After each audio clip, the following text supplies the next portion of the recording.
തായ്തടിയിൽ തൂങ്ങിയാടിയ ഒരു പ്രതാപകാലം എനിക്കുമുണ്ടായിരുന്നു.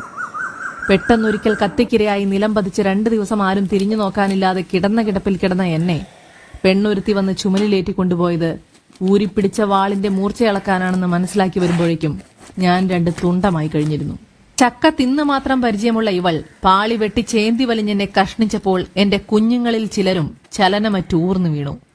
എന്റെ ഉള്ളിലെ സങ്കടക്കടൽ പശയായി ഘനീഭവിച്ചപ്പോൾ എന്റെ മുള്ളുകൾ കൊണ്ട് തന്നെ അവളത് ഒപ്പിയെടുത്തു.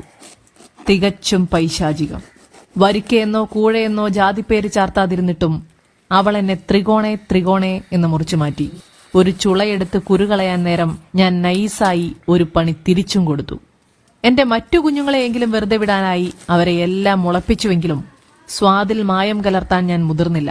കാരണം ഞാൻ മനുഷ്യനല്ല എന്നതുതന്നെ. കീറി മുറിച്ചുവെങ്കിലും ഞാൻ അതിസുന്ദരിയായി കാണപ്പെട്ടു. എന്റെ സൗന്ദര്യത്തിൽ ഞാൻ സ്വയം അഭിമാനം കൊണ്ടപ്പോൾ അവൾക്കതത്ര പിടിച്ചില്ലെന്ന് തോന്നുന്നു. ദുരഭിമാനി. ആർക്കോ വേണ്ടി മിന്നി മിന്നി കത്തുന്ന അടുപ്പിലെ ചട്ടിയിൽ ഏലക്കീട്ട് അല്പം വെള്ളം കാച്ചിയെടുത്ത് പിന്നീട് മുക്കിലിരുന്ന എന്നെ അഗ്നിക്കിരയാക്കി ചെറുതായി എനിക്ക് പൊള്ളി തുടങ്ങിയപ്പോൾ വെല്ലപ്പാവൊഴിച്ചിളക്കി എന്റെ പൊള്ളൽ മാറ്റാനെന്നോണം എന്നെ അരച്ചെടുത്തു. മഹാക്രൂരി എന്നല്ലാതെ വേറെന്തു പറയാൻ. അരഞ്ഞ അവശയായ എന്നെ ഒന്ന് ഉഷാറാക്കാൻ അരിപ്പൊടിയിട്ട് നന്നായി ഇളക്കി യോജിപ്പിച്ചു. ഒരു കണ്ണിൽ പൊടിയിടൽ പ്രയോഗമെന്ന് വിശേഷിപ്പിക്കാം. അതിനുശേഷം തിളയ്ക്കുന്ന വെളിച്ചെണ്ണയിലേക്ക് അല്പാൽപമായി നുള്ളിയിട്ട് എന്നെ വറുത്തുകോരി. എന്റെ ഈ ശോചനീയ അവസ്ഥയിൽ അഴലടക്കാനാവാതെ ആകാശം കണ്ണീർ വാർത്തു. എന്നിട്ടും എന്നോടുള്ള ദ്രോഹം അവസാനിച്ചില്ല. അന്ത്യകൂദാശ നടത്താൻ എനിക്കവൾ എന്റെ കൈലേസുകളാൽ ഒരു മഞ്ചമൊരുക്കി.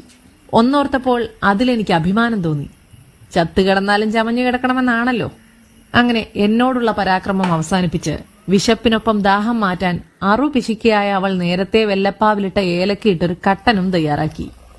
കരഞ്ഞിട്ട് യാതൊരു കാര്യവുമില്ലെന്ന് മനസ്സിലാക്കിയ വാനം ആ പരിപാടി അങ്ങോട്ട് അവസാനിപ്പിച്ചു. എല്ലാത്തിനും ഒടുവിൽ സ്വയം സമാധാനിക്കാൻ ഞാൻ കാരണം തിരഞ്ഞു. ഞാൻ ആ മരത്തിൽ തന്നെ നിന്നിരുന്നുവെങ്കിൽ അണ്ണാനും കിളികളുമൊക്കെ എന്നെ ഇഞ്ചിഞ്ചായി കൊല്ലുമായിരുന്നില്ലേ? ഇനി അവരുടെ വെറുപ്പിക്കൽ കഴിഞ്ഞ്